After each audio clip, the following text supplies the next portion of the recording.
Hey, everybody, this is Harvey Sluggo Wasserman back with the 233rd Green Grassroots Emergency Election Protection Coalition Zoom call. We are on August 4th. We have incredible news to rock and roll with. It is 2 days shy of the 80th anniversary of the bombing of Hiroshima, and we do want to spend a few minutes with that after our wonderful poem from our great Poet Laureate Mimi German out there in the wilds of Oregon.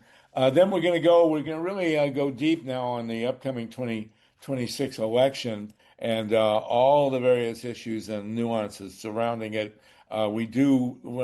Because today, as we speak, actually, the governor of Texas may be evicting all the Democrats from the Texas legislature. We got to keep an eye on that. We hope people from Texas will join us to cover that. It's truly an astonishing story. We are going to get to the fashion model, Sydney, whatever her name is, who did, there's a whole big thing about blue jeans and all that stuff. But Mike Hersh has some inside information. And I have a thing for Sydney, what's her name, because my father's name was Sydney, actually.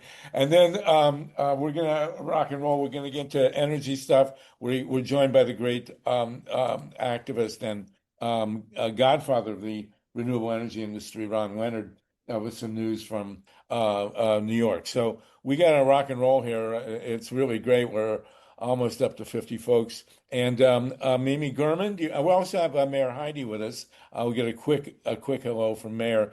I'm going to call you America's Mayor. I know that was what they used to call Giuliani, but we won't make the connection. But you are, in fact, America's Mayor, Heidi, and it's perfect. So go ahead, Mimi German, please. And you can share, Mimi, if you want, Sexy Sadie, the snake you saw while walking out there in the wilds of Eastern Oregon. But go ahead, Mimi. Give us your poem, if you would, please. Okay. So the poem is back to the genocide in Gaza. I can't seem to break away from writing about that. This is called It's As If. Wrapped in red ribbons and sparkles that blind, they drone on about war as if they were talking about stock prices, as if it were a bloodless event, war, when they should be reporting that the sun has stripped the yellow from its flower in shame, and the rose has lost her scent to the emptiness of heaven. It's as if the mountain still stands in its grief, as if the tide that pushes the beating heart towards shore has not beached itself like a lost whale, as if tomorrow will rise with the sound of children laughing at the city park, as if the blossoms of a ceasefire truly exist. Thank you. Well, let's hope they do, for God's sakes. Mimi, thank you for that. We appreciate it. And you mentioned war. So we are here to remind everybody that in 2 days, today is August 4th, so August 6th, which is Wednesday, is the 80th anniversary of the bombing of Hiroshima. And we do want to commemorate it. HEDY TRIPP and then ED RAMPELL. You've got a couple things to say for it. We'll start with HEDY, please. Oh, no, I wanted to say very quickly, hi to the mayor of, well, we'll come to you, Mayor, if you can wait a few minutes to talk about Hiroshima, and then we'll talk about Waldport, and then we'll go into the 6th election. So let's devote this next couple of minutes to Hiroshima. HEDY TRIPP, you are in well, let's go for it, HEDY, please. Yeah, this is an excerpt from my memoir that I've been writing. And my memoirs begin with my father, Harold Bruins. He was born in 1909 in the British colony of Singapore, which would become the major British military base in Southeast Asia, and nicknamed the Gibraltar of the East by Britain's Prime Minister Sir Winston Churchill. He believed Singapore impregnable. However, the brilliant strategies of the Imperial Japanese Army showed how wrong Churchill was. My father was on the front lines when Singapore fell, and he was taken as a POW to the camps in Hakodate on the northernmost island of Japan. And he wrote about those 2 years that he was incarcerated. Whenever I recall the days of torture, he says, starvation, the dreadful months during winter, The long hours of work, day and night, the beatings, floggings, and several other inhuman injustices will make anyone mad. How I've gone through these torture is a thing I'm unable to explain.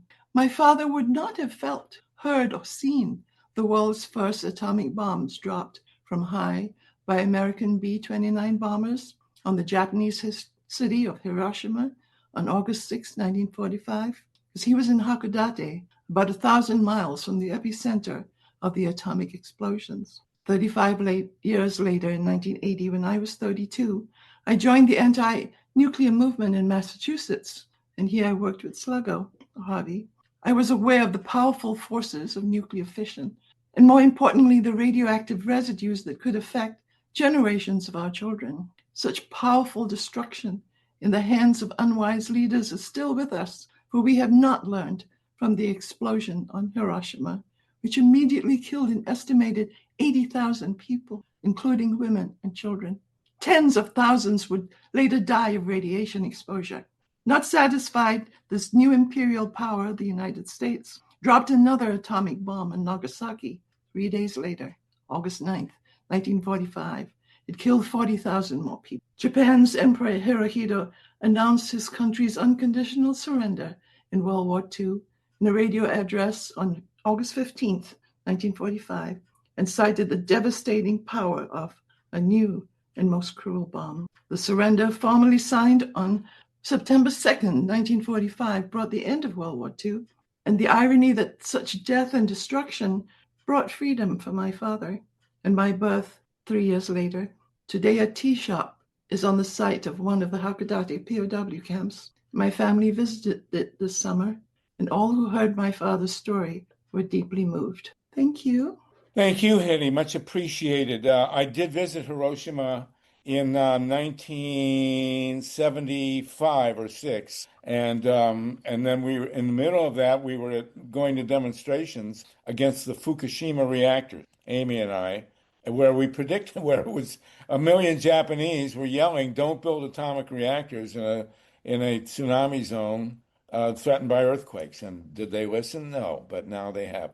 And Hedy, you've been a part of that, so it's great to have you with us. Thank you for that. Thank you for all those memories. Ed Rampell is one of the great journalists of our LA community and has called heed to a movie that's coming out the day after tomorrow on the anniversary of the bombing of Hiroshima. Ed, are you with us?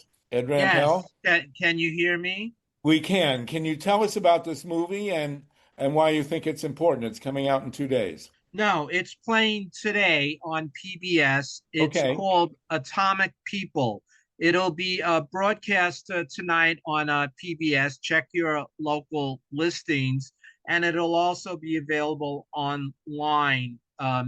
And It's an excellent documentary directed by Megumi Inman and Benedict Sanderson. I believe that Megumi is Japanese. And Atomic People tells the story of what happened at Hiroshima and Nagasaki from the point of view of the victims and survivors of the A bombing.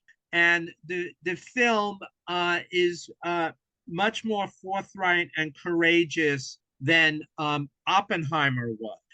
As Sluggo probably knows, there's been an ongoing effort since August 1945 to cover up and to limit disclosure of what happened from the atomic blast. And in the movie Oppenheimer, which for those of you who've seen Christopher Nolan's 3-hour-long blockbuster, in 180 minutes, he literally cannot spare a single minute for what the raison d'etre of that entire film is all what it does. In other words, what that gadget or gizmo that they're inventing. The whole movie's about that. He has time for the extramarital hanky-panky of Oppenheimer, etc., but not 1 minute for the atomic bomb victims and survivors, not only in Japan, but also, by the way, in New Mexico, the Right. indigenous people and Hispanics who there have been some recent documentaries, including one called Trinity, showing what they did at Los Alamos, what the Manhattan Project unleashed on the people of New Mexico. But in the movie Atomic People, it doesn't deal with the people of New Mexico per se, but on the people of Hiroshima and Nagasaki. It's an excellently made documentary. It doesn't descend into disaster porn, if you know what I mean. I mean, it's candid, it graphically shows what the A bomb does to human beings. You see some pretty disturbing images, but one has to be forthright, unlike Christopher Nolan in Oppenheimer.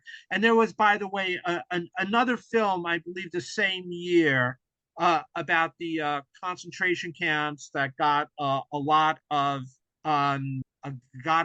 attention and Oscar buzz, and it never shows you what's really going on inside of Auschwitz. It's like these Hollywood filmmakers have their eyes on the box office, and they're trying to avoid a downer that would turn theater goers away from paying for their tickets at the box office. But you could watch Atomic People tonight on PBS. And by the way, one of the really great things about it is that the film shows how the survivors of the A bombing, what they went on to do to resist nuclear proliferation, to resist nuclear war, and war in general. So I highly recommend you watch that. And you could read my review of Atomic People now in the Progressive magazine online. Wow, Ed, thank you. It's great to have you with us. Is there still a PBS? I thought they went out of business. Well, that's the CPB, the Corporation for Public Broadcasting. But when you watch this film, you'll understand better why Trump is always trying to manipulate and control the flow of information and disinformation. You'll see why he wants to defund and get rid of PBS. They have another great documentary coming up in September about Thurgood Marshall. So this stuff is anathema to the MAGA maniacs, to Trump, etc., who can't deal with the scrutiny of truth, who can't deal with reality, like to a certain extent Christopher Nolan, who completely avoids in 3 hours showing what the raison d'etre of that entire film, what it did to human beings and to nature and Right. to man-made structure. Right, and it had a horrible impact in New Mexico, including there was a girls' camp there where the fallout came down and the girls just thought it was whatever and put it in their mouths, and the death toll of the girls who were at that camp is devastating. You're 100% right, Ed. I've seen Oppenheimer twice, and I'm horrified that they never showed a single victim of the bombings, either at Trinity or at Hiroshima or at Nagasaki. And I will point out, Trump made a big deal of attacking Iran. He attacked Iran because there had just been these major marches, the No King's Day marches, and his embarrassment at his poorly attended birthday party.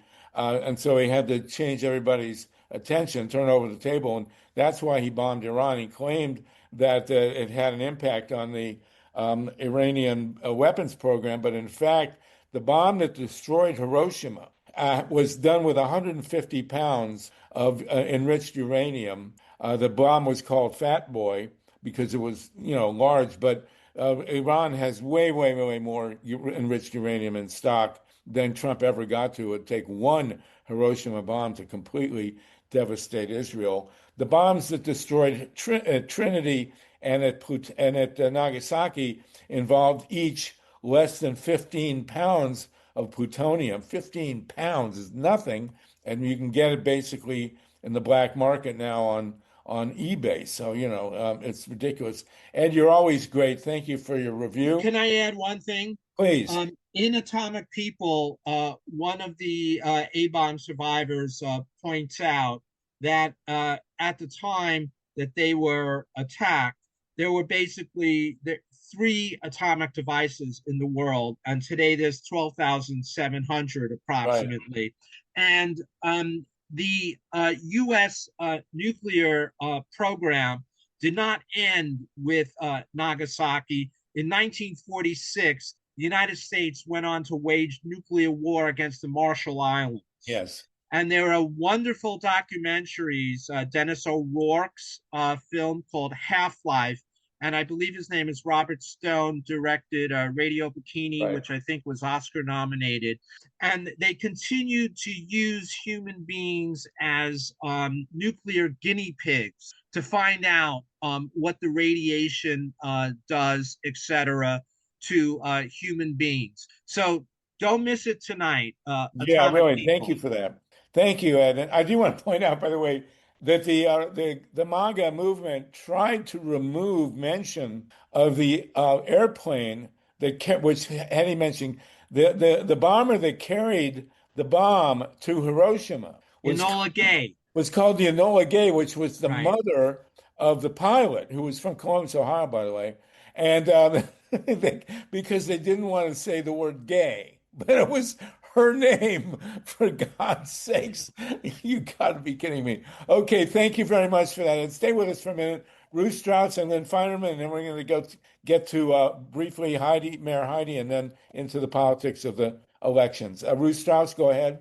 Yeah, well, Harvey, you are just wonderful. I am so glad you had Ed on, and I've heard his name, but with the fire hose of everything that's going on, I wasn't up to date. I just went to the Progressive, and there are 91 articles by Ed that are listed, and just perusing the first 5 titles looks like I need to go there and spend a lot of time reading him.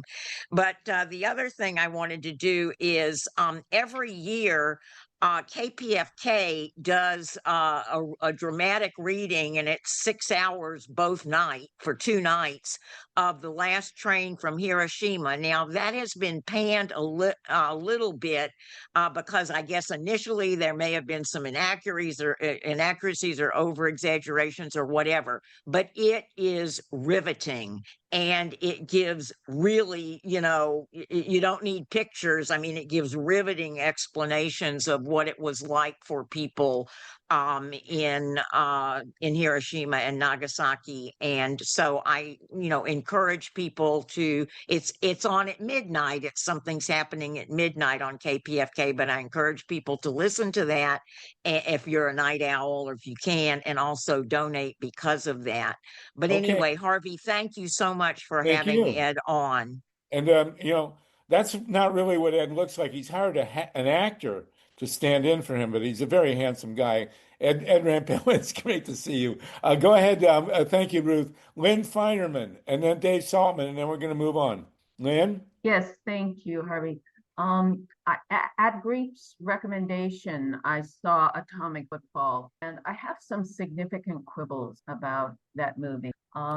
It went in some detail to the decision of General Leslie Groves, right, that depraved idiot, to drop the second bomb on Nagasaki, regardless of the fact that it was totally unnecessary and wasn't ordered by anybody. But it only mentioned very briefly, was there any attempt by Japan to surrender before these bombs were dropped?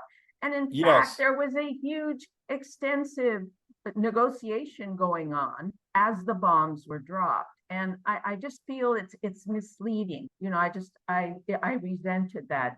So anyway. Yes. Well, there's a book, the original book the academic book questioning the dropping of the bombs was by Gar Alperovitz, who I met once. It's called Atomic Diplomacy. Came out in the 60s. And yes, the Japanese were trying to surrender. And Henry Kissinger had a line about the bombing of Nagasaki. He said that the bombing of Hiroshima was designed, and he's right, to show that we had it and what it could do. And the bombing of Nagasaki was designed to show that we had the bomb and were willing to use it irrationally. There was no excuse for either bombing, as far as I'm concerned. But one of the reasons that they bombed Hiroshima and Nagasaki, they had preserved those two cities from other bombing of any major impact because they wanted to have aerial photographs that would show what the bombs did. And that's, to this day, the bombings are listed by the military as announced nuclear tests. That's what they were. Thank you, Lynn, for that. Dave Saltman. David? Hi, Harvey. Just two small things. Mr. Rampell correctly corrected you on the CPB versus PBS. PBS still exists. The impact, I've done 18 hours on PBS, as you know, and the impact on producers like me is not insignificant, but it's not fatal either, as long as there are other places to raise money other than CPB. For example, any of you would like to donate $2, we'll take it. The other thing is, about you mentioned, and I know this was just a joke, but the enriched uranium was easily available on eBay. I just want to, just so eBay doesn't come crashing down on you, that is not true. No, I was kidding. However, when I was working for ABC News, I did a story on where could you find this kind of thing. And it turns out the United Nations publishes every year a huge dossier of all the cases of missing radioactive materials in the world. And it's a 1,000-page book. Oh, God. And for example, I remember one of them that I was trying to track down. Somebody stole about 20 pounds of U-235 from the back of a truck in Chinatown in New York. Well, there you go. The true story. I guess that's how they cook the food. Thank you, everybody. Thanks, Salty. Thank you. Great. It's always great to have you. So let's see that movie. And I got to tell you, because of the book we wrote, Killing Our Own, the visuals from Hiroshima and Nagasaki are really hard to take. But they never, ever talked about that was blew up in New Mexico. That took for years for anything to come out. And initially, the American military denied that there was any extraordinary impact from radiation at Hiroshima. But at least 15 American servicemen in Hiroshima, I don't think there are any women, in Hiroshima and Nagasaki were killed directly by the bomb. They were being held prisoner there. So there you go. We have 86 people with us, and thank you for that. And day after tomorrow, we'll all say a moment of silence or have a moment of silence, please. Okay, very quickly now, Mayor Heidi, and then we're going to go. Mike Hersh is going to introduce a special guest, and we're going to go into a very deep dive on what's happening with the upcoming elections for 2026, starting with Texas. But Mike has a great guest for us. Mayor Heidi, do you want to give us a 1-minute update on what's happening with your little town there of Waldport? Yeah. Hi. I just wanted to tell you that a couple of years ago for Christmas, my brother gave me a Geiger counter, and it came with its own sample uranium, so you could set the barometer. So I don't know if that was on Etsy or Amazon or where he found that, but I do have my own personal uranium. Just so you know, that happens. Get it out of the house, please. You know me, it's buried, long gone. Okay. I buried it on the farm with the rest of the waste. Anyways, sorry. I know it's not funny, but I have to laugh about it. Because I'm from Hanford. So when you guys are all talking, I'm thinking about the Green Run, right? I don't know if you guys have heard about the Green Run. No, but next time. But very quickly, anything new in your town? Yes, so we're recalling all 6 counselors, and we are collecting signatures currently as we speak. And I've been getting postcards from people from around the whole world who are supporting me, and also the voters who are working really hard right now to keep me in my seat. So, and then also, I guess what I wanted to share with you, Sluggo, is I am filing my new civil case against the city of Waldport, so that I can get a judge's decision that what they did was indeed unconstitutional, trying to remove me because they don't like me. Well, what other reason could there be? So thank you for that, Heidi. If you'll post your address for the postcards in or your email both, and so that people can be in touch with you. You're probably the only mayor in the world of a 2,000 population town that's getting this kind of attention. So we appreciate it. Real quick, Steve and Nicole, and then we're gonna move to the election of 26. Steve? Yes, potassium chloride can be used to test a Geiger counter. I haven't tried this. I don't have a counter, but it ticks once a second. So just potassium chloride is radioactive. Try using that on your hands as a water softener a year or two and see what happens. I have bad, very bad. Thank you for that, Steve. Nicole Ung. Yes, I just wanted to ask you, did you say that if the bombing of the Iranian nuclear lab, if it had hit the uranium, it would have No. What I said was, what I meant to say is that Trump is claiming that the bombing of the uranium facility in Iran would prevent the Iranians from having nuclear weapon. And that's clearly not the case. All they need is 15 pounds of plutonium, and there's tons of plutonium all over the world, or 150 pounds of uranium, which is what it took to destroy Nagasaki. And most of the media I've seen says that it seems to be confirmed that the Iranians have 900 pounds of enriched uranium that was not affected by the bombing, so they could do 6 Hiroshima bombs. Oh, wow. Okay, thank you. Thank you, Nicole. Okay, wow. Well, here we are. We are in the middle of what may be a monumental day in American history if the governor of Texas decides to remove from the legislature at least 50 Democrats. Mike Hersh, you have brought us a great guest, and everybody, this is going to be an open forum. We want to discuss the lead up to the 2026 election, because the fate of the earth clearly turns on it. And Mike Hersh, do you want to introduce us to our guest? And then we're going to jump in. Everybody will please participate as you wish. But go ahead, Mike Hersh. I'd be happy to, but I don't see Kai Newkirk here yet. Kai, if you're here on the phone, let us know somehow. But yeah, I don't see Kai yet. Why don't you go ahead and lead us into this discussion? We have 90 people with us. Absolutely. Well, Kai is going to be presenting on how to get big money out of Democratic primaries. And we've talked about how to protect the midterm elections. And one of the ways that we can do that is by cleaning up politics. It'd be great to get big money out of Republican primaries as well. There isn't big money in green politics, so that's all already taken care of. But we really do need to step up. And with the Supreme Court having gutted all the carefully calibrated and painstakingly negotiated campaign finance laws, and I do mean gutted them, I think it falls on us as citizens to do a couple of things, citizens and residents and all people that can act on this. We need to shame people who take big money, shame those candidates and make it so nobody wants to vote for them, and make them decide whether they want to have big money or the voters' support. That voters vote, money doesn't, and do it that way. And the other thing is we need to work with the many great organizers who are trying to amend the Constitution to reinstate the common sense, very mild campaign finance reform. I mean, in most countries, what happens routinely in this country is prosecuted as bribery. And I see a caller with 817 has unmuted. Is that you, Kai?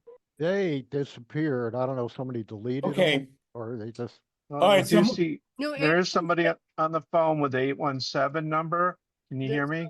Zoom said the director asked me to unmute. Okay, that might have been a mistake, but thanks for checking. Yeah, thanks for weighing in. As we jump into this open forum, Kai, Mike, you have raised the issue, which is the dominant issue of our time. We have to ask, how did we get to this position where we have this, satanic monster in the White House? We have a completely corrupt legislature and judiciary. And obviously the root of the situation is money and politics. And we have had over the decades, and especially since Watergate, very concerted attempts to keep money out of politics. We have had on our show many times the Citizens United, the campaign to get rid of Citizens United, and we've discussed that. But the bottom line is this: that we have billionaires now who are buying the election, and that's the case in 24. Now, this is how Donald Trump got in the White House, certainly the first time, and even more certainly the second time. And I have to say something. I often get furious with what I've seen on the TV. So I'm a big follower of Stephen Colbert. I watch him as much as I can every night. I'm going to predict that he and Jimmy Kimmel and Jon Stewart and Rachel Maddow and Desi, what's her name, they're going to set up a network. And Dave Saltman, you can comment on this, but the networks think that they've gotten rid of Colbert and that they can get rid of Kimmel and the likes of Jon Stewart. But the bottom line is the internet will give these people the opportunity to set up their own network. Now, Colbert interviewed Kamala Harris a couple of days ago, the former vice president of the United States, who, of course, was the Democratic nominee in 2024. And she complained. I mean, it's a good thing I wasn't there. She complained that people have not jumped in and gotten involved in fighting Trump the way they should. And, I just had to take a deep breath because, as we all know, the night after that, she waited a night, and then the next day she conceded to Donald Trump. And then she disappeared. And nobody's heard from her until now. What she did do graciously and thankfully is bow out of the gubernatorial race in California because she was messing things up. Dave, I'll get you. Okay, great. She was messing things up. And I am happy to report, by the way, that the current front runner in the race for the governorship of California is Katie Porter, who's got a pretty good track record as a progressive. I did talk to her because someone gave me some money to give to the candidates of my choice a few years ago, and she was running. Sluggo, hold up. That's a hypothetical because we don't allow people to do things like that. So anyway, and this is a nonpartisan Zoom. So okay. Let's bring it back to nonpartisan. All right. So anyway, I talked to David Saltzman. Hold on. I talked to Katie Porter, and she agreed to oppose Diablo Canyon, the nuclear plant, in her congressional race. So now we have a very interesting gubernatorial race. But for Kamala Harris to chide people for not standing up to Trump when she herself disappeared, this needs to be addressed. If anybody wants to chime in, go ahead, Dave Saltman, and then we're going to continue. Yeah, well, Harvey, I have to say, first of all, I totally agree with you. And I love Katie Porter. But I disagree with your idea that this is the job for Stephen Colbert and company. I mean, God, let them run loose, go wild, do the worst they can do. But the problem is Kamala Harris' silence is not great comedy material. It's great. I'm not kidding. What are you going to do? Show her doing nothing? There's no joke there. It doesn't work as a comedy presentation, but it does work as a journalistic presentation, and that's why we need Colbert and company to run loose. But we also need Edward R. Murrow III and Eric Sevareid and all those guys. And money is a problem that, truthfully, my solution, and somebody noted it in the menu in the chat too, get rid of advertising. Advertising is the enemy. the billion-ton gorilla in the room. But since we're not going to do that tonight, what the old journalistic enterprises, like even the New York Times, which is, I wrote for the New York Times for 15 years, and I'm ashamed to even tell anybody anymore. They used to have a pretty effective, they called it the Chinese wall, given that's a bit of a racist type of statement. But anyway, the editorial department could not have any connection to the advertising department. And money was never, I won't say never, but was rarely an issue. In all the years that I worked in the mainstream media, and it was always for, New York Times, CBS News, and those kind of places, CNN with Ted Turner, never once did anybody come to me and say, whisper in my ear and say, you have to skew it this way, or it never happened, and would be considered a gross violation of my duty as a journalist. So I wish I had a better answer, like how do you reinstate that? But since the barrier came down between editorial and business sides of what is, after all, a business type of publication, it's not democratic, but it's democratic in the sense that the voters are the viewers and the readers of the paper. They vote with their feet in this democracy. So I wish I had I wish I had an ending to this story. Well, the ending is going to come in 26. I And hope you're right. this discussion on 2026, we have to take into account the fact that CBS could disappear. That's right. It's certainly now in the corporate maw of the Redstone family that clearly doesn't care about anything except money. They have basically traded Stephen Colbert and his show for a deal that had to be signed off on by the President of the United States, who's a political animal, in order for the woman, I think her name is Nancy, to make $2 billion. It's clear as day that this happened. And we're now going into a midterm election where we have, the governor of Texas dismissing 50 elected state legislators for what? Because they will not vote to gerrymander the state, which will further put control of the U.S. Congress into big money. And one of the tactics, of course, that's being dealt with is that the Democrats are now saying, well, we have to gerrymander too.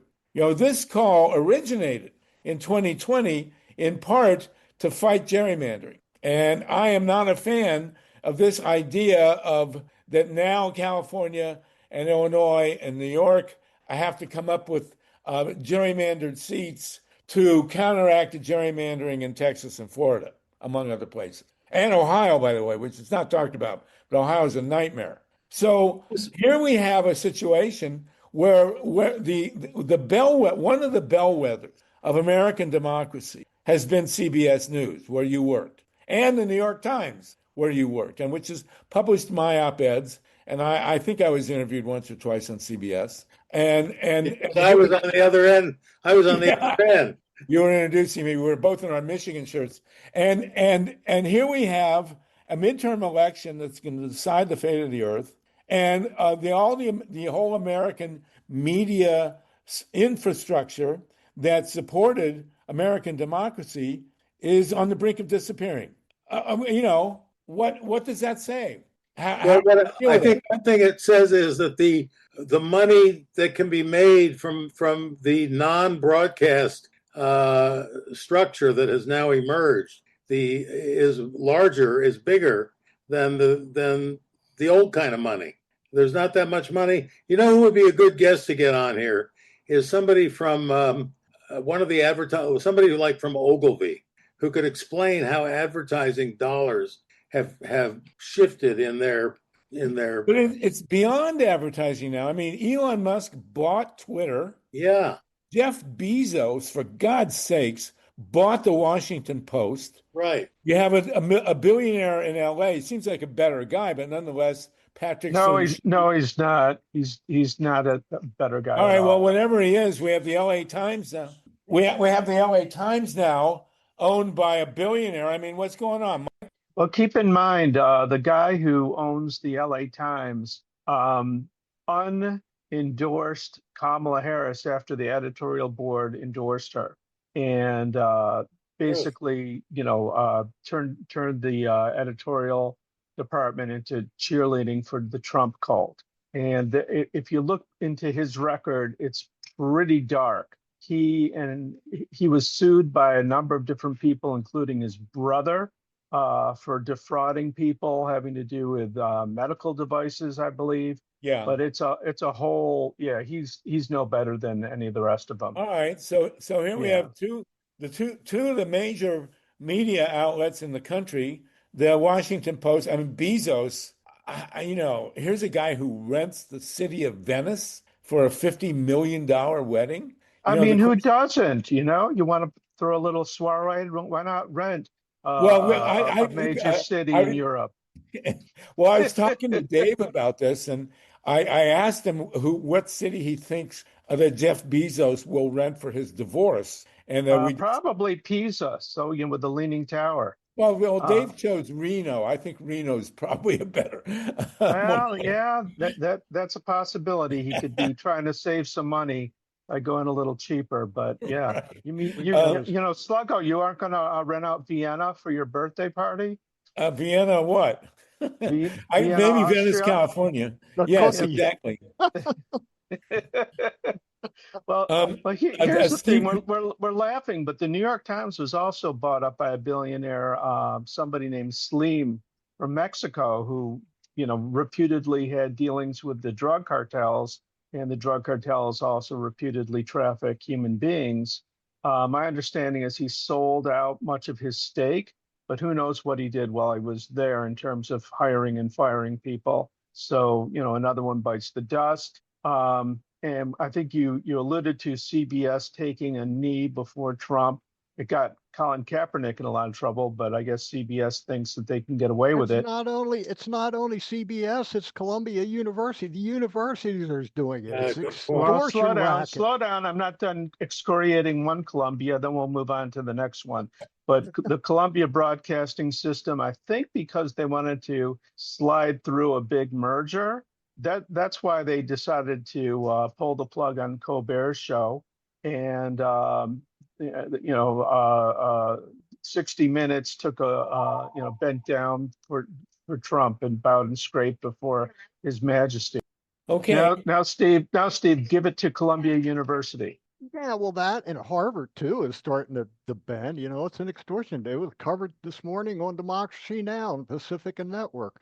Also, we had a group on this program some months ago, well, maybe a year ago now, called Check My Ads. And they went in and they were talking to advertisers and say, do you want to support this show, listen to this show? Or why are you supporting this? Why are you allowing your ad? And they got shows ended, okay?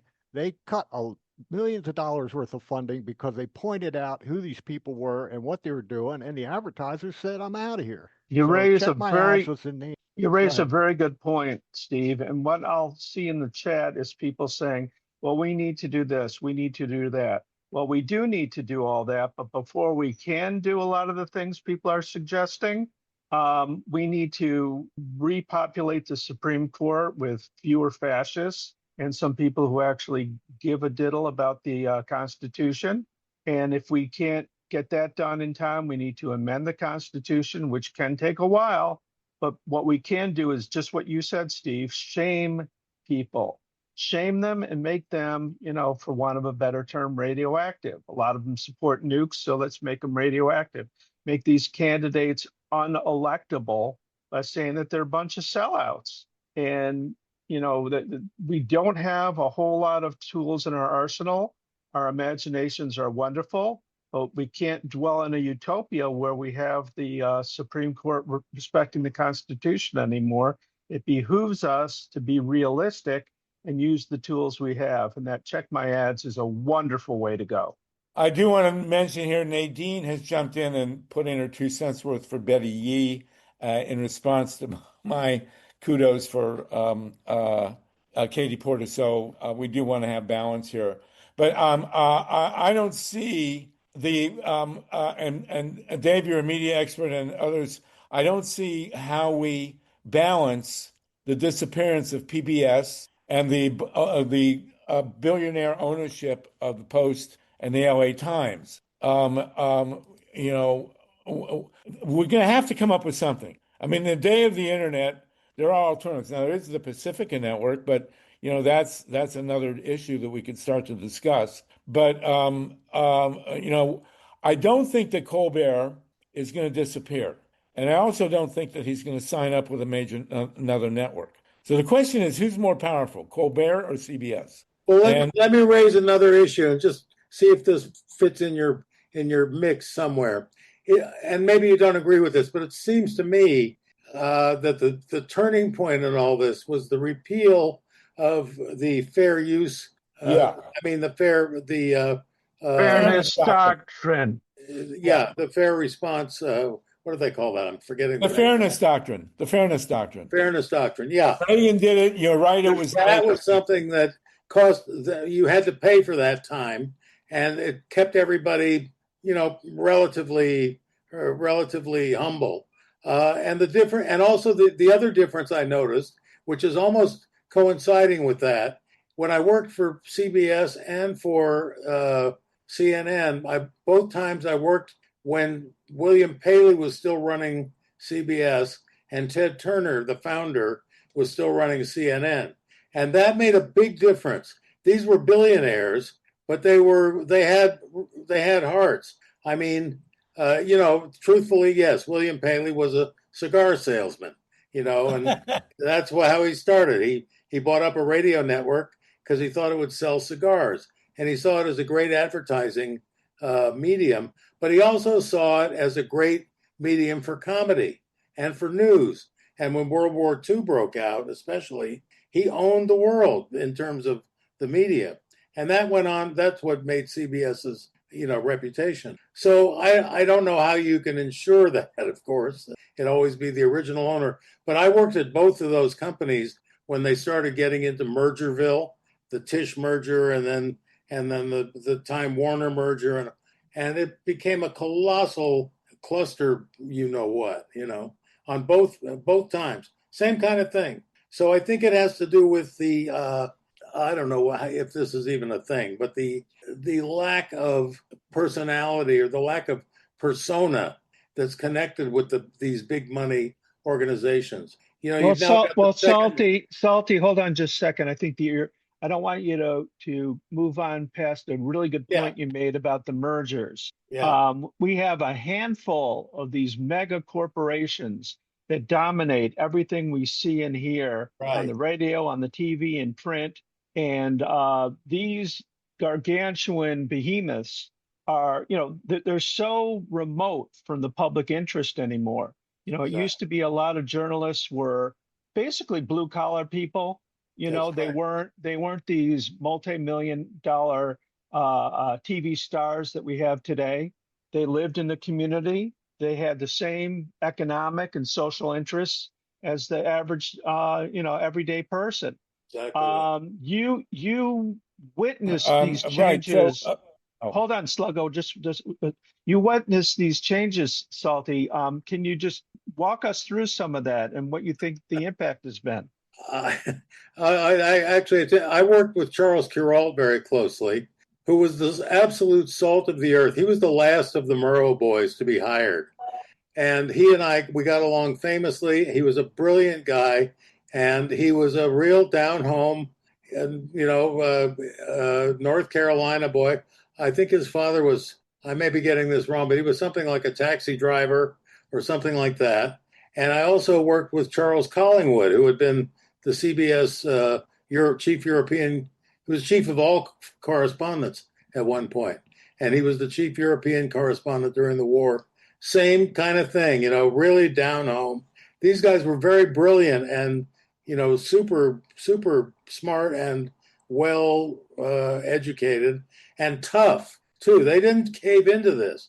You know, Eric Sevareid, you may know this story, during World War II, Eric Sevareid parachuted into Burma and nobody saw him for 6 months. He disappeared. Everyone thought he was dead. And one day he came staggering out of the woods. That's why he walked with a cane. And he got, you know, he won like 2 Pulitzer Prizes in that same week. These guys were giants, and intrepid, and they felt a public consciousness. Guys like Walter Lippmann, you may not agree with their politics 100%, but they were basically middle of the road, sort of, maybe I'm going to say FDR Democrat. They weren't real left wing. They weren't communists by any means, and they were not fascists either. By God forbid, God, that was the last thing they would ever be. The guy who wrote the definitive book on Hitler was William Shirer, CBS News correspondent. So it's a different world. I wish I could understand it. Well, what we know now is that big money has warped everything. And the attempts by the U.S. Congress to rein in big money in some way, shape, or form have been completely thwarted by the Supreme Court. Starting before Citizens, with Buckley and Valeo back in the 70s. After Watergate, there were 2 major pieces of legislation passed by the Congress: Buckley and Valeo, and to restrict money in politics. And there was a guy in the Supreme Court named Lewis Powell, and Lewis Powell had written a major memorandum. He was appointed by Nixon, and he was from Virginia, and he had written a major memorandum, which I understand was less than 10 pages, outlining for the Chamber of Congress, for the U.S. Chamber of Commerce, that the corporations should take over America. It was published in 1971. And I remember that because in 1791, Alexander Hamilton had written a similar memo.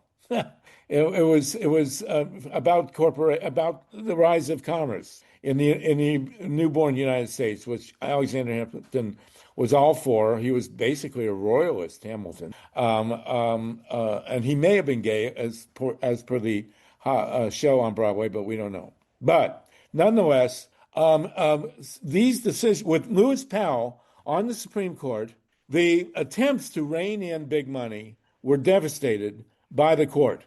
And 2 of the decisions were there was Buckley, there was Valeo, and there was Bellotti. And Bellotti, Massachusetts versus Bellotti, was written by Lewis Powell. And then there was Citizens United. So you had 4 U.S. Supreme Court decisions that destroyed the attempts by the Congress to rein in money in politics. So at this point in time, we now have a system that is, a Congress that's completely bought and paid for. And the media is now in the similar situation, obviously, as Dave Saltman can give us from the inside out. And as we speak, we're losing which one, PBS or CPB, Corporation Public Broadcasting, one or both. What are we left with in this country? Well, there is the internet. And I just saw Hillary Keys has put in the chat that TikTok is now banning progressive input and banning posts on TikTok. I'm too old to go to TikTok. I don't know how to do it, but and so where do we go to get information around? Mike Hersh and then Steve. Anybody else want to jump in? Please. I hope this is a good dialogue. We still have 88 people with us, so please feel free to jump in. Mike Hersh and then Steve. Yeah, thanks, Lego. You're absolutely right to indicate the Powell Memorandum. It is relatively short. It's quick, if stomach-turning reading. In it, Powell talks about how communists are taking over universities, the media, and even business boardrooms, just to show how paranoid and out of touch he was. He felt that, people at IBM and General Motors and General Dynamics and all the other generals were lefties and Trotskyites or something. And that's the way this thing read. It really reads as like like the ravings of a paranoid, but it gained traction and it became the blueprint. Before Project 2025, it was the blueprint that the chambers of commerce did, because up until then, businesses generally supported free give and take at universities and hired some diversity at will, just trying to recruit the best and the brightest. Afterward, things changed dramatically. Powell really flipped things on its head. And one of the things he noted was the rise of Ralph Nader, and he envisioned a whole bunch of Nader's raiders doing horrible things like, oh, I don't know, making cars safer to drive, keeping corporations from dumping toxic waste into our drinking water, that kind of thing. And for Powell, that was creeping communism, a big red wave that was going to destroy capitalism once and for all. And if you think of where we were in 1971, I don't think that we were there. I don't think that the free market system was under attack. I mean, there were people in the streets upset about Vietnam. There were people organizing for civil rights. But Powell saw all this as some big communist scheme. And I'll drop the link to a blog I wrote about it, where I contrasted two different Supreme Court justices. One was Louis Brandeis and one was Powell. And Brandeis said you could have a democracy or you could have a lot of really rich people, but you can't have both. And Brandeis was absolutely right, as we see all around us today. Right. And someone is in the chat has a question about the history of the Supreme Court. From the beginning of the Republic, the Supreme Court's been a pretty, beginning with Chief Justice John Marshall, who was appointed by John Adams as he was walking out the door. And Marshall was Thomas Jefferson's cousin, and they hated each other. And John Adams, they became good friends later, but and he put Marshall on the court for 36 years through God knows how many presidents. And through him, the court was pretty right wing, even through the Civil War, although there were a couple of decisions from the court that led directly to the Civil War. Most importantly, the Dred Scott decision. There were others. The U.S. Supreme Court, many of us, baby boomers, grew up seeing the U.S. Supreme Court as a bastion of liberalism and freedom, because in the 1930s, Franklin Roosevelt began appointing liberal justices to the Supreme Court, one of whom, Hugo Black, ironically, had been a member of the Ku Klux Klan. But they became liberal, and the court became a bedrock of civil rights and civil liberties through the 1970s. And then when Nixon got a hold of it, he started to put right-wingers on the court. And then, of course, Reagan and Bush went hog wild, and then we got to Trump, who's put these three, I can't even begin to characterize them, right-wingers on the court, along with Clarence Thomas, and I remember the hearings on Clarence Thomas and Alito, and who are extreme right-wingers as well. So you got 5 really hardcore right-wingers out of 9, and then you got John Roberts, who is, a bit protective of his image, but who's been horrible as well. And ironically, not ironically, predictably, the only 3 liberal voices on the court are women, and 2 of them of color. So here we are with a court that has been upholding the right to dictatorship. And by the way, I want to take issue. People use this word authoritarian. Bernie uses it all the time. This is beyond authoritarianism. This is dictatorship. And people should stop pussyfooting around what we're looking at here. It's way, way beyond mere, authoritarianism. We're in Hitler country now, right? And Donald Trump was called America's Hitler by J.D. Vance, the current vice president. I think Vance meant it as a compliment or a wish fulfillment, but here we are.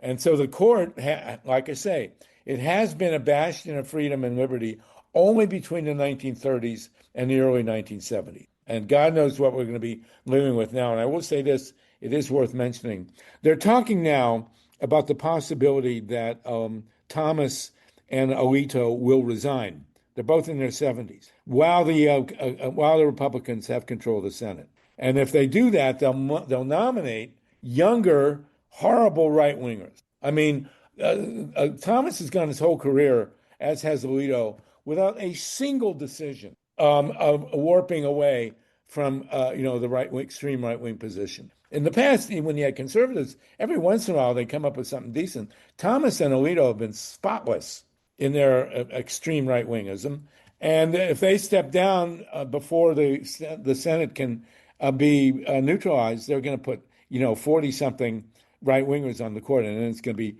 yet another nightmare for God knows how long. Steve Caruso, then Sandy, then MYLA, and then Marion. Marion Eadeey, nice to see you, Marion. Go ahead, Steve, and then Sandy. Yeah, Facebook and there's a lot of other apps too are shadow banning people. So you put a link in there and usually they'll open up a picture and elaborate on the link.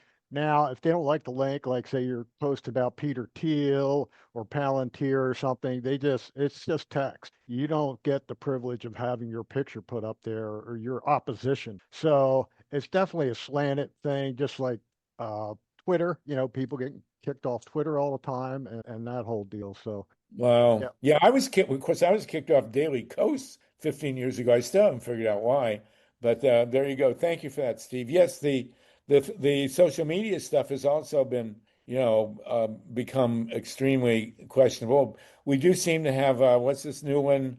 There's a Blue Is Sky, Blue Sky? Blue Yeah. Sky, yes, we're on there. and what about what's the email one? Substack. Listserv. Substack. You have Substack There's as well. There's also a thing called Spoutable, where Spoonamore came out with his first proclamation that the election was Yeah. supposedly So stolen. the internet seems to be a tough one to nail down, but we're gonna have to keep moving. It's tough right now. Sandy Bolzenius, and then MYLA RESON, and then Marion Eadeey. Please, Sandy. Yeah, thanks, Harvey. I may be one of the few people in this country who's actually really excited and positive, because these guys are messing up so badly. And I listen to the news way too much, but everything I'm hearing, so much of what I'm hearing is really positive, including this show. I mean, it's showing what people are doing. So my suggestion is, in your hometowns, that's what we're trying to do here in Columbus, is find people who are, go out there, and there's a lot of people who seem to want to run. I'm not one of them, but there's a lot of people who seem to want to run, and get them together and run on like a few issues. One, healthcare for all. If they do that, they will beg this election. Healthcare, if that's what they're going to fight for, healthcare for all. The other one is money out of politics, and I put the link in there for Move to Amend. So I hope that comes up at some point, because that Yes, is Move really to Amend is a great group, and Yeah. they've been with us before. And then there's so many other issues. Genocide. We're not gonna, that's make noise with it. Let people know that this is how you feel. And you'll get voters like crazy, because nobody likes, so many people. MAGA's turned off so many, and they're feeling the crunch already from those horrible policies, and they're seeing it on TV. And there's Fox viewers, but I don't think they're the majority. And the other thing is just talk about money out of politics, and I think we can win these races. Join together, like Well, people don't have a lot of money. something Join together. Sandy, you're in the belly of the beast there in Columbus, and Tell the me. other thing we have to talk about here is protecting the vote. Uh-huh. Gerrymandering is the tip of the iceberg.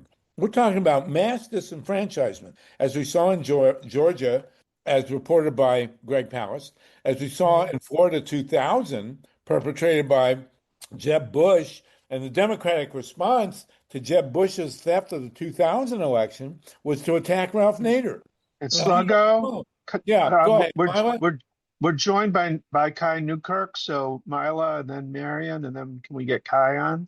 Yeah, sure. Go ahead, MYLA. Go ahead, Beautiful. please, Marion. Oh, thank you. Yeah, I wanted to say that I was very active on Daily Kos when you were kicked off, Harvey, and I was watching pretty closely. I was peace voter on Daily Kos. I haven't really been very involved with that website for quite a while, but you have the honor of having been purged at the same time as David Sirota for the sin of actually criticizing Democrats and raising the possibility that people outside of the Democratic Party might have some viability in the political system. I was really watching closely at that time, and that's, I'm sure, why you were purged. But I wanted to just go back and give a shout out to Don Goldmacher, who was on with us last week, because he was the very first, along with Francis Causey 14 years ago, to really inject and educate people about the Powell memo that you were talking about earlier.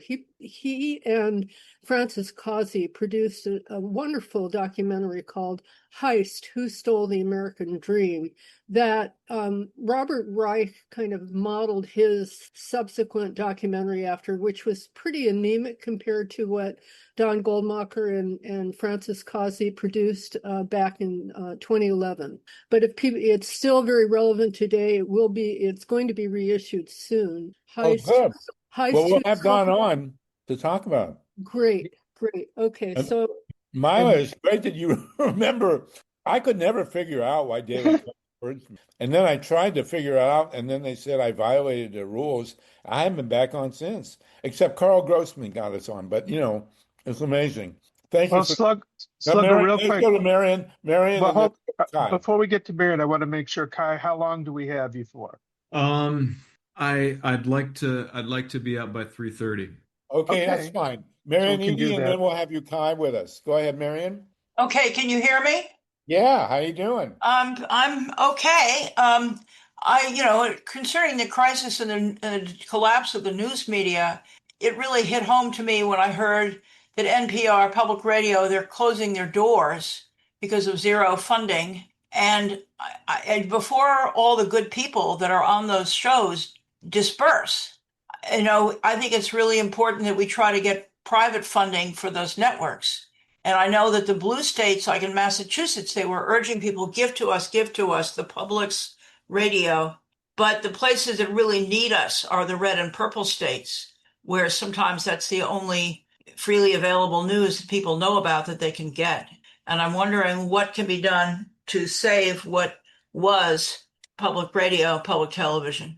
Well, we're going to find out. And Marion, you were a co-founder of the League of Conservation Voters. So, we've never been. This is something we haven't seen in U.S. history since the 50s, and then before that, since the period between 1918 and 20 that nobody ever talks about. But we had actual dictatorship in the United States in between 1918 and 1920, no doubt about it.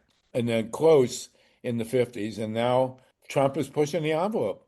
No doubt about it. So, Marion, keep coming with us. You know what?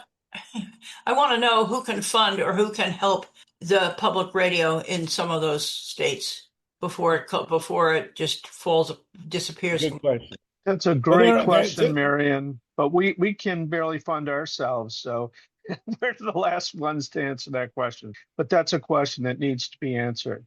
Marion, keep coming with us. We still have 87 people with us. And then, Mike, now, do you want to introduce KAI NEWKIRK, please?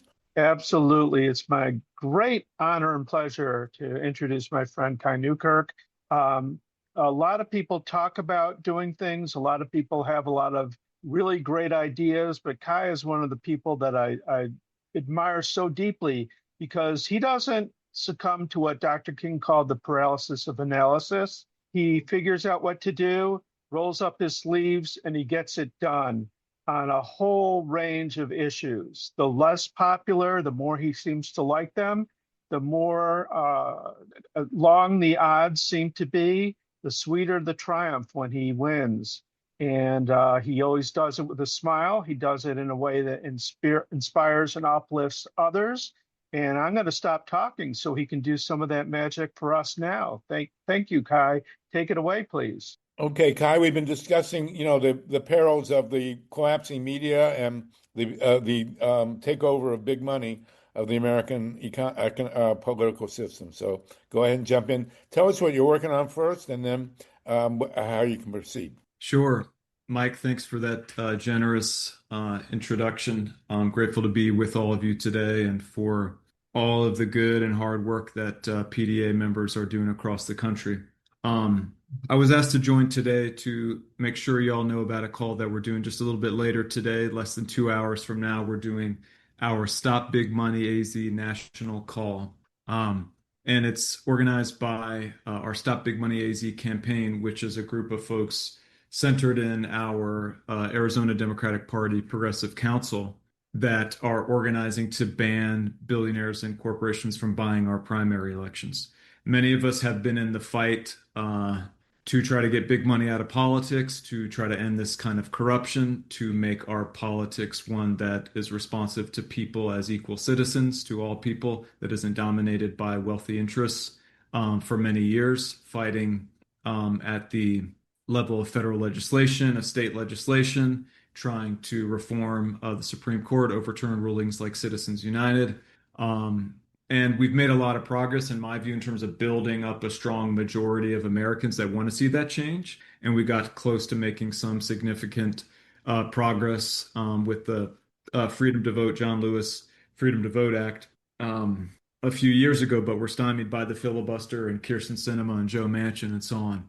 But one power that we do have as Democrats and that we have right now is the power of our state parties to regulate our internal affairs and our nominating processes, our primary election. And so we've decided that we need to use that power now to start cleaning up our own house and to walk our talk as Democrats, put our money where our mouths are, and say that we're going to use the power that we have now to try to intervene in the primary election process so that billionaires, whether it's Elon Musk or Michael Bloomberg or Reid Hoffman or anyone else, or crypto firms or APAC, whatever whoever it may be, that they're not able to use these massive amounts of private wealth through super PACs to come in and dominate our primary elections.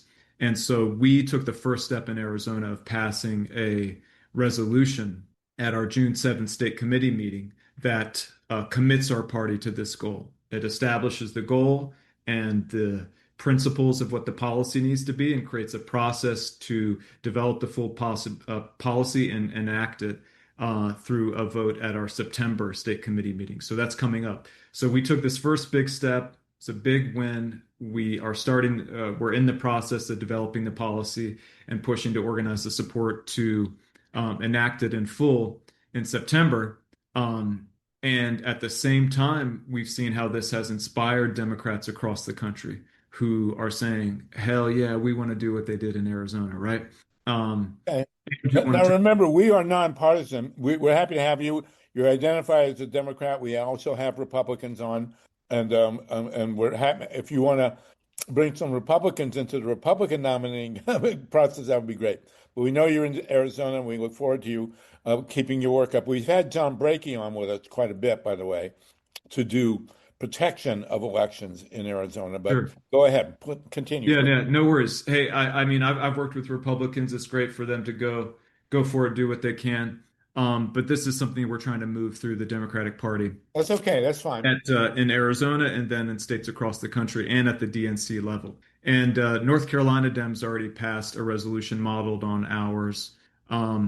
And there are folks trying to make it happen in state parties across the country. So we're inviting folks to join this call tonight to learn about what we did in Arizona, how we did it, and how they can try to replicate and adapt it in their states through passing. You have a link? You have a link to your resolution, what you passed? Yeah, stopbigmoneyaz.com is where you can read the resolution and you can register to join the Zoom.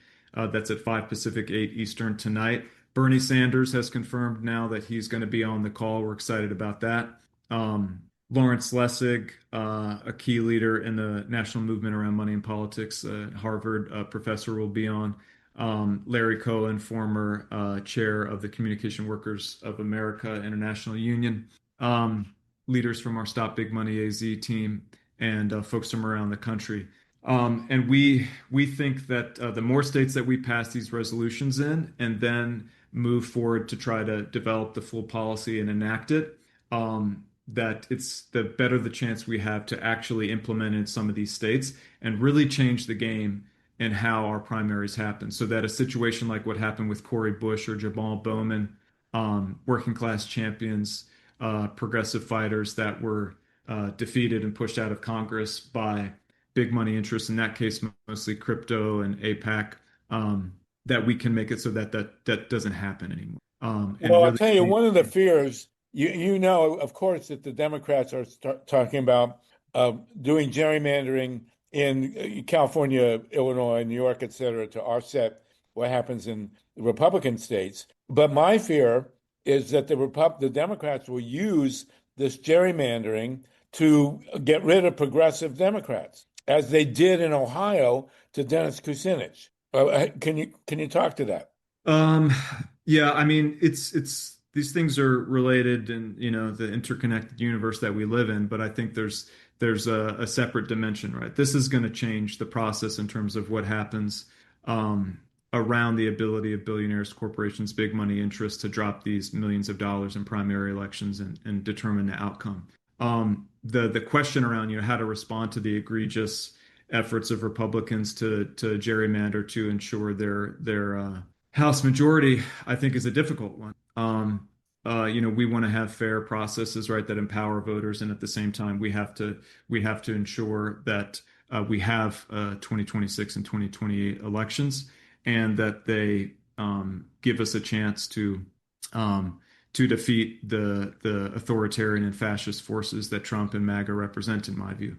And we see this push, the Stop Big Money push, as critical to that, because if we're going to defeat Trump and the fascists and the authoritarians, we have to win back a lot of working class voter trust, right? And we've got to show people that they can count on us, the candidates that come out of our Democratic primaries, to fight for the policies that are going to make a difference in working class people's lives, whether it's Medicare for all, or raising the minimum wage, or massive efforts in affordable housing, empowering unions, taxing the rich, et cetera. And the only way we can do that, or at least a big step to help in that, is to be able to tell voters, you can trust that the folks that come out of our primaries are not beholden to the billionaires that are screwing you over, right? That these people are not able to come into our primaries in the way that they have been, and that these folks have been chosen by the voters, and they're going to be accountable to them, accountable to poor and working class voters first. So we think it's a big piece of turning this around. Good. Sounds good. Yeah, we welcome folks to join us on the call this evening, and to try to implement this in your state parties. And we think it can be a real extension of the political revolution that Bernie launched with PDA's help in 2015 and 2016, and really change the game, and ultimately lead to something where the 2028 presidential primary process hopefully can be free of super PACs and this kind of corruption as well. Well, listen, we just got breaking news from LYNN FEINERMAN. I love it. The governor of Texas has issued arrest warrants for the Democrats who didn't show up to vote in favor of his gerrymandering. This is really something else, man. I got to tell you. Well, one thing before we move forward is I would like all elected office, but certainly the Democrats who get nominated, to pledge their opposition to nuclear power and to support the a conversion of the American economy entirely to wind and solar, along with battery and geothermal. We have got to stop the power of the nuclear industry, which is among the very worst offenders in this big money push for fascism. Nuclear power is fascist power. And, we've got Democratic governors in California, New York, Illinois, and Massachusetts, for God's sake, supporting nuclear power. That's got to stop. And so I hope that you can get that written in. Okay, go ahead, Nicole Ung, and then MYLA. Nicole and then MYLA, please. Go ahead. Nicole, are you unmuted? No. And MYLA, are you unmuted? I'm trying to unmute you there. Okay, I'm unmuted, so I shall go. Thanks so much, Kai, for being here. When we talk about money in politics, there was a ballot measure in Arizona, I think it was in 2018, where the people of Arizona were asked to mandate at least 50% solar on municipal buildings. It was a statewide measure. More money was poured into defeating that measure than it was, like a record amount of millions of dollars that was poured in. I don't know if you remember that, but ratepayer money was used to defeat that. And one of the big opponents of that measure was the municipally owned Palo Verde nuclear power plant that was in large part responsible because they believed that solar was somehow a threat to nuclear power in Arizona. Well, it is. Pardon me? It is, and we're glad for that. Exactly. So we've got two senators from Arizona Democrats who are openly promoting nuclear power. You've got the largest nuclear power plant in the United States. Myla, could Kai respond to some of that, Well, please? can I? Larry just finished. Go ahead. May I Very finish? quickly. Go ahead, Maya. Yeah. Thank you. So in Arizona, the Palo Verde nuclear power plant is the largest nuclear power plant in the United States. It evaporates in the desert 27,000 gallons of water every minute of every day. Raul Grijalva understood the problem with Palo Verde. But, you know, it is a big problem in Arizona that you have so many Democratic leaders who are pushing nuclear power, promoting nuclear power. And, you know, I'd like to know whether the Democratic Party can come to grips with this enormous problem. Thank you. Thank you. Thank you, Maya. Go ahead, Kai. Yeah, I was here in 2018, and I think that was my first election voting here in Arizona.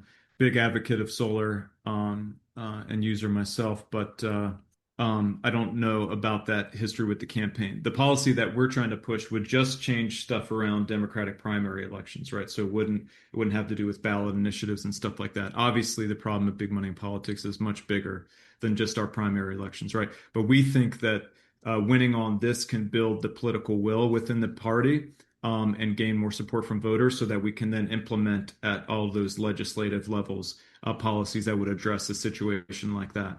Well, good. And my many years living in LA and California, just seeing the statewide ballot initiatives and just the massive amounts of corporate money that would come in, it's a huge problem, right? You know, those questions should be decided in a process that's more democratic and fair than that. Absolutely. And just remember, nuclear power is fascist power. And we have got to stop the industry. And I'm really angry that the Democrats are supporting it. Nicole Ung, and then we'll have a report from Alice directly from Texas, where she is under arrest. No, I'm just kidding. But go ahead, Nicole, and then we'll go to Alice Embree in Austin. Yeah, Nicole seems to be having trouble unmuting, but Carla, okay. I think, is unmuted. So Carla. Carla, and then Alice Embree, please. And keep in mind, we only have a few more minutes left with Kai. Okay, this is Carla from Minnesota, and I'd like to ask the gentleman who's talking about stop the big money what they're going to do with the DNC.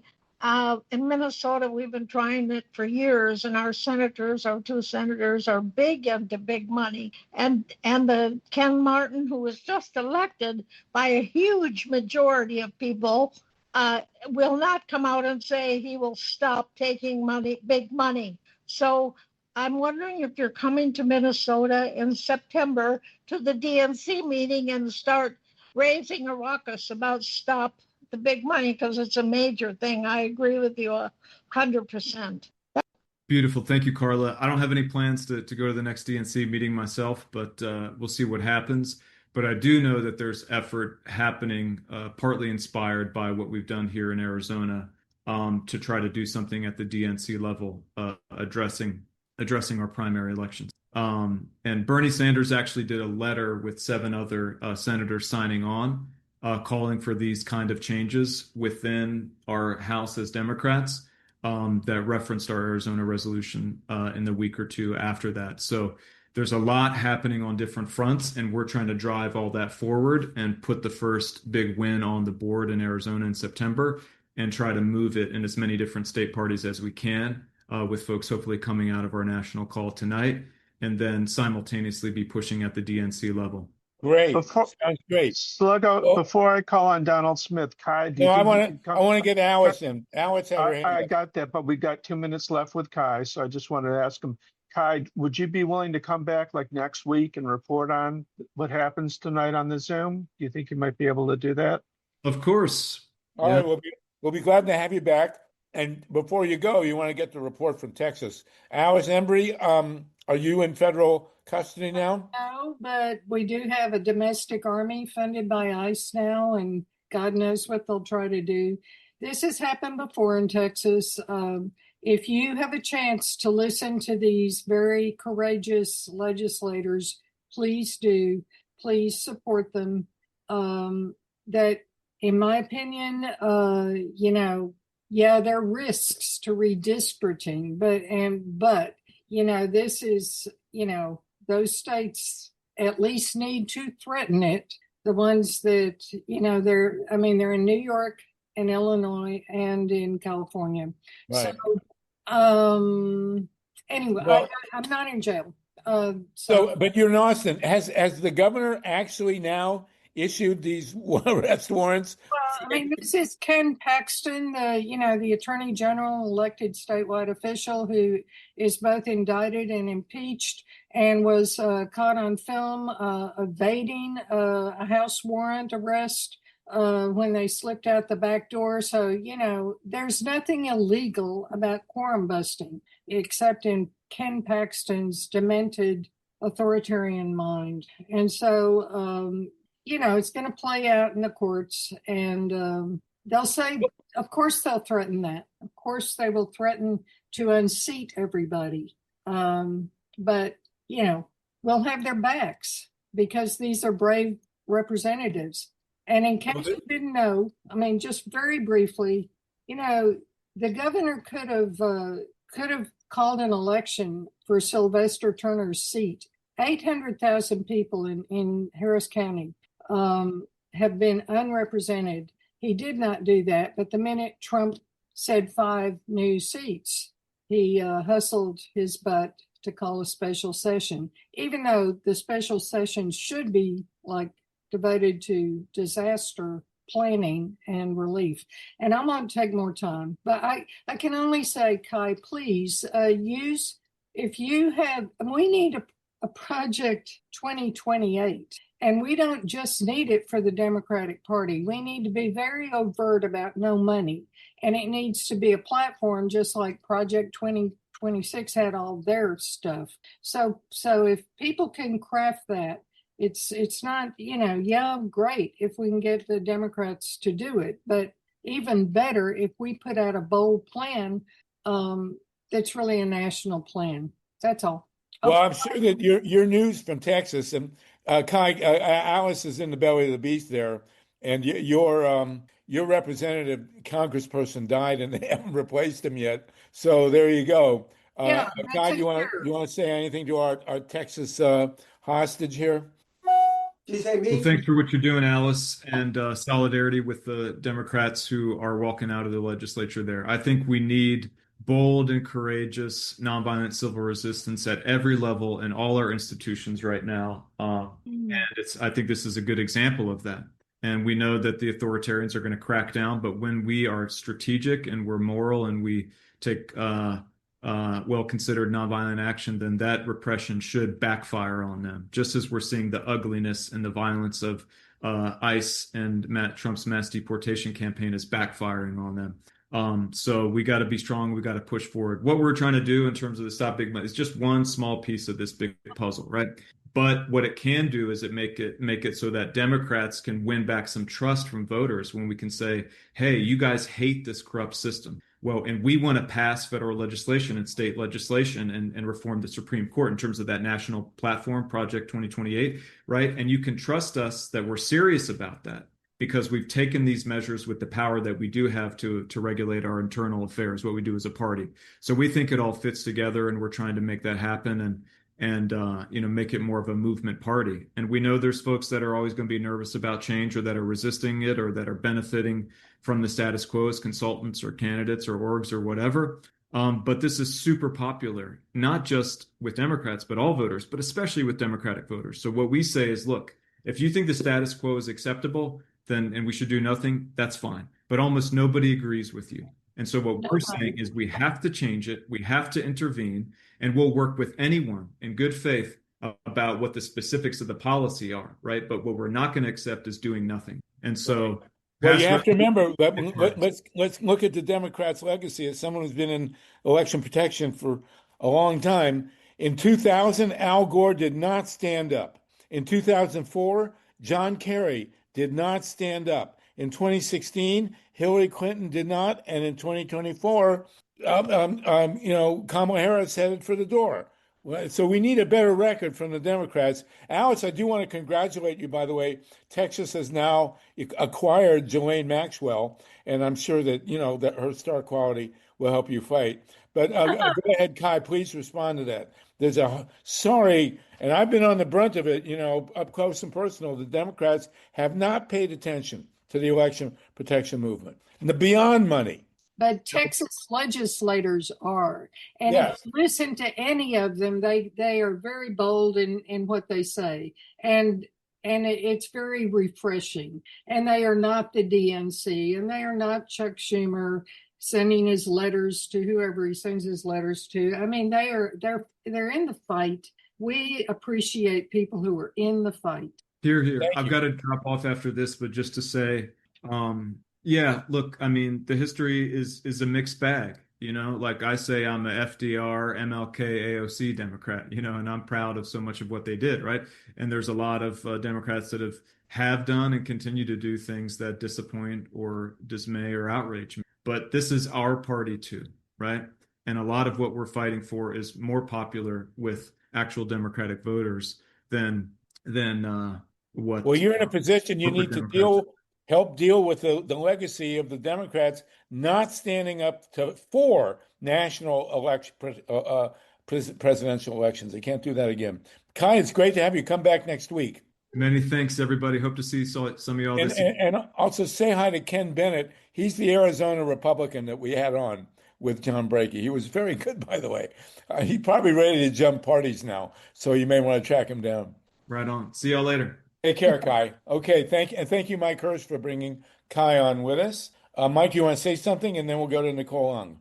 Yeah, really quick, Alice. What I'm hearing is that the Republicans are going to try to put Lloyd Doggett and Greg Casar back into one district to knock one of them out of the Congress. That's just one of the things they're trying to do. Can you please? Yeah. That's what the map does. It draws Casar and Lloyd Doggett into a fight and maps out something that goes, you know, way down in rural areas and kisses the west of San Antonio, whatever. I mean, for Casar's seat. So yeah, they're trying that, but they're trying 2 seats in Dallas, and they're trying to get rid of Al Green. That's the guy that had a spine and actually stood up during the State of the Union, so to speak. So, you know, they're going after him completely, and they haven't seated anybody in Sylvester Turner's place. They're going after 2 places in the Rio Grande Valley. So, you know, they put their map down, they've drawn a line in the sand, and, you know, the people that can matter to keep them from moving forward on their plan have left the state. Well, they're trying to get rid of Jasmine Crockett, too, I believe, right? Well, they haven't targeted. What I heard was I didn't hear about Jasmine. I mean, no, I think Al Green's seat gone to the wind, and that's in Houston.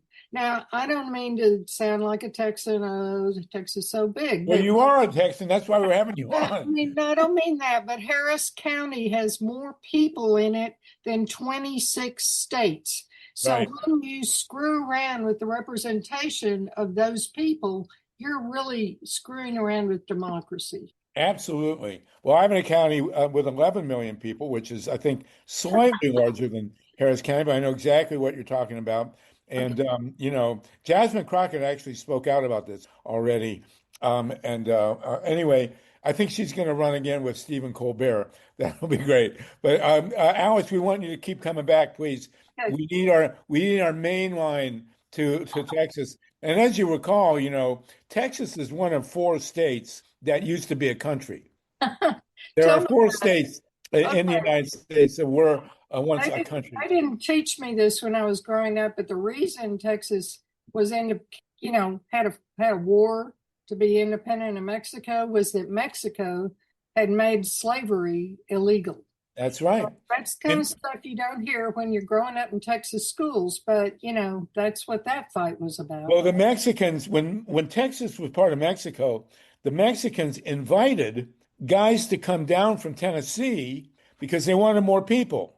Yeah, but the guys from Tennessee brought their slaves, and then they wanted independence because they wanted to keep their slaves. Yep. So anybody who knows the other 3 states that were once countries, shout it out. And don't look it up in your phone. Don't cheat. I'll give you the answer. Okay, we're the biggest one. Yeah, well, no, you weren't. Believe it or not, you weren't. Alaska? California. It wasn't its own country. Oh, The other two, I'll throw it in. Yeah, Vermont was a country refused to join in the United States for 3 years. It was called the Democratic Republic of Vermont. And the okay. other, of course, was Hawaii, which was a constitutional monarchy, which was not happy about being conquered by the United States, and still still isn't, by the way. Okay, Alice, stick with us, please. Nicole Young and anybody else wants to ask about what's going on in Texas. But this is the full report here. They have done it, you know. They're going to try and arrest these guys. I wonder if they're going to send ICE and whatever, because Homeland Security against the Texas guys for being illegal immigrants into Illinois. That would be an interesting angle. I can't unmute you, Nicole. Does anybody else want to speak up before we move ahead? Okay, well, this is all truly amazing. It's really wild stuff. I did promise at the opening hour, and we're going to end in 20 minutes at the top of the hour at 4 o'clock California. I did want to raise very quickly, seems superfluous, and then I do want to get to Epstein, and now that she's in your country there, Ghislaine Maxwell, we do need to talk a bit about developments in that thing. Nicole, we'll call on you as soon as we can get you unmuted. I did want to talk a bit about this Sydney, whatever her last name is, this fashion model who was in a blue jeans ad, and then somebody made a comment that they used the word jeans and jean, and it was somehow racist. I mean, it's ridiculous. I think the advertising company came up with the whole kerfuffle. And Sydney, what's her last name? Mike, what's her last name? Okay, it's Sydney Sweeney. Sweeney. There you go. She's mainly an actress. I guess she's also a model on the side, but she did a great job in a movie about Reality Winner, which was a terrific acting job. And but lately she's been doing a recast of the infamous Brooke Shields blue jeans ad from God knows how long ago. And, same shot, same pose, same sales pitch, only instead of saying what Brooke Shields said was nothing gets between me and my Jordache. And what did Sydney Sweeney my say? Calvins. Oh, yeah, Sydney my Sweeney Calvin. said, my Calvin. Sydney Sweeney said something like, your genes determine everything about you, your hair color, your eye color. And then they pan up to show her face, and she says, my genes are blue. And a lot of people are equating that to eugenics. And, there's the pun of blue genes and genetic genes. And I think you're absolutely right, Sluggo. I think that the company, and it's called American Eagle, and I don't know if that refers to there being an uber patriotic group or right-wing leaning corporation or what, but I know very few lefty corporations that would call themselves American Eagle. Let's just put it that way. So I think that they're leaning into the controversy. They're happy to sell to the Trump cult and piss off people who are liberal or progressives like us. And I think that this is turning out to be a big publicity stunt for them. And I don't think that any of this is an accident.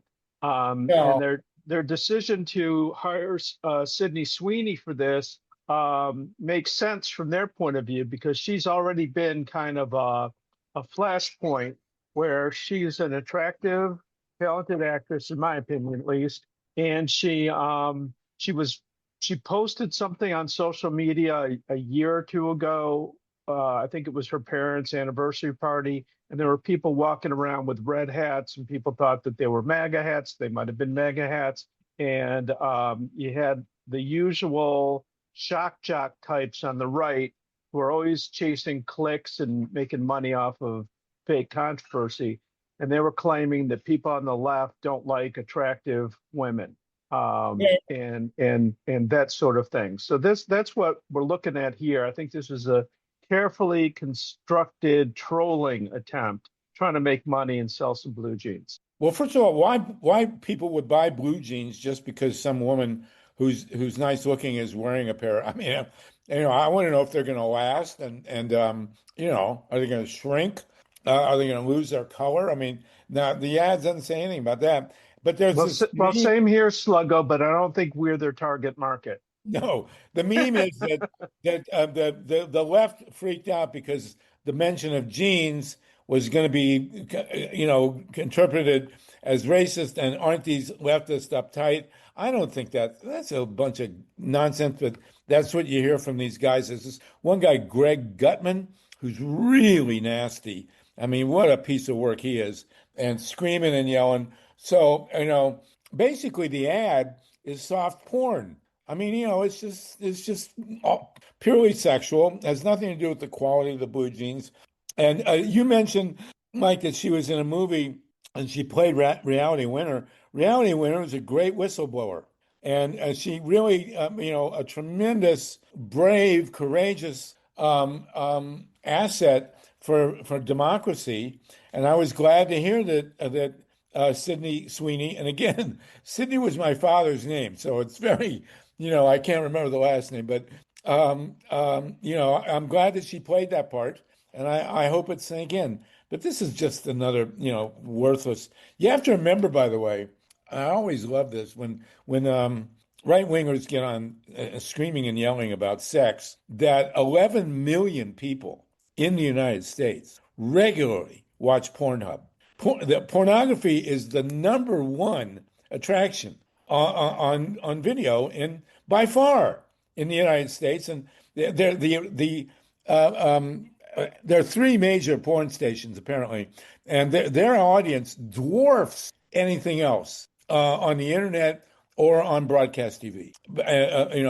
Every moment of the day that you're hearing Tucker Carlson or Steve Bannon or these other guys ranting and raving, they're like a tiny fraction of who's actually watching Pornhub. So look at this.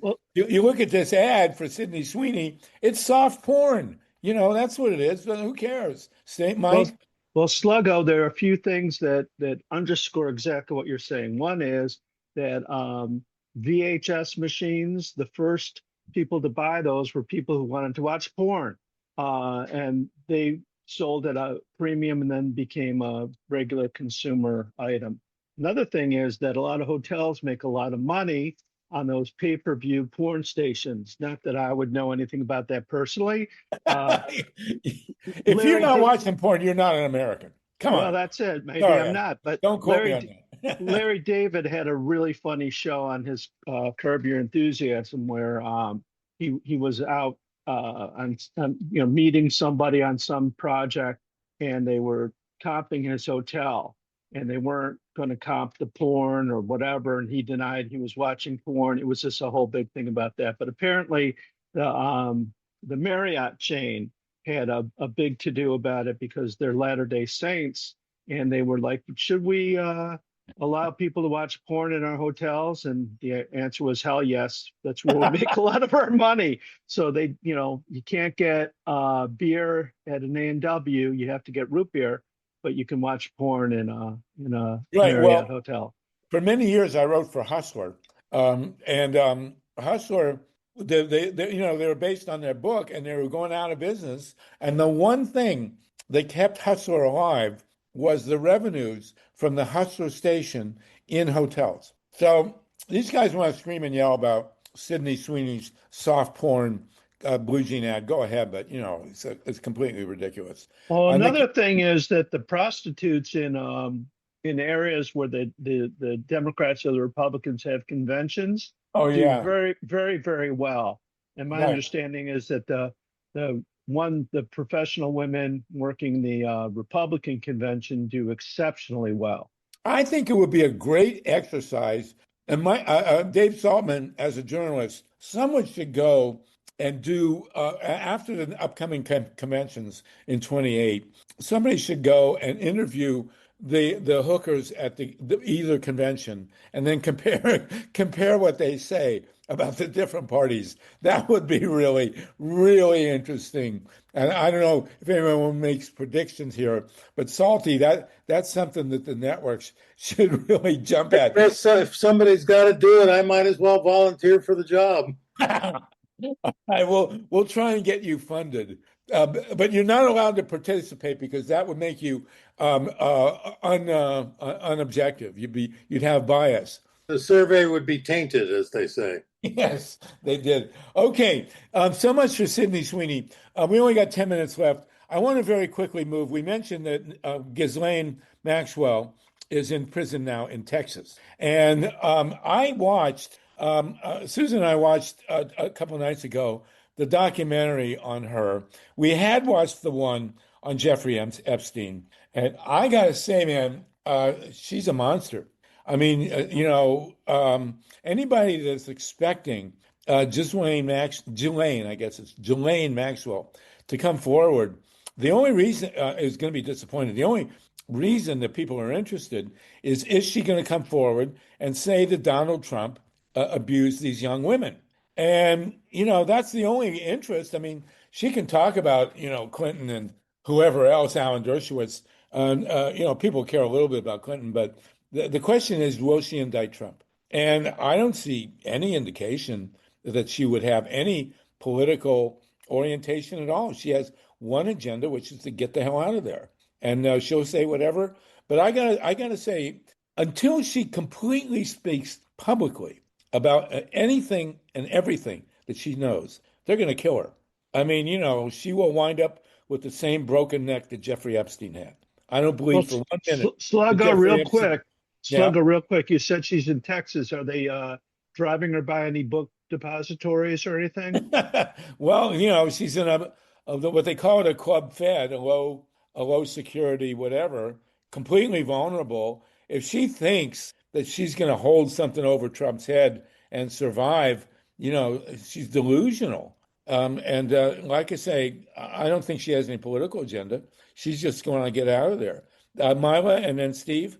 I recently watched an interview that Ghislaine, I believe that's how it's pronounced, Ghislaine Maxwell did with her brother a couple of years ago, talking about the conditions in the federal prison that she was just moved from. And she at length talked and complained about the quality of the food that she was being served. And she said that because she's a vegan, that she's supposed to get a certain variety during lunch, but she's typically served tasteless tofu without any seasoning at all. And she was really unhappy. So I think that one of the things that may occur in this new facility, this minimum security, some people call it a federal camp, where apparently there's a putt-putt golf course and tennis, all kinds of recreational opportunities. There are trees, there's greenery.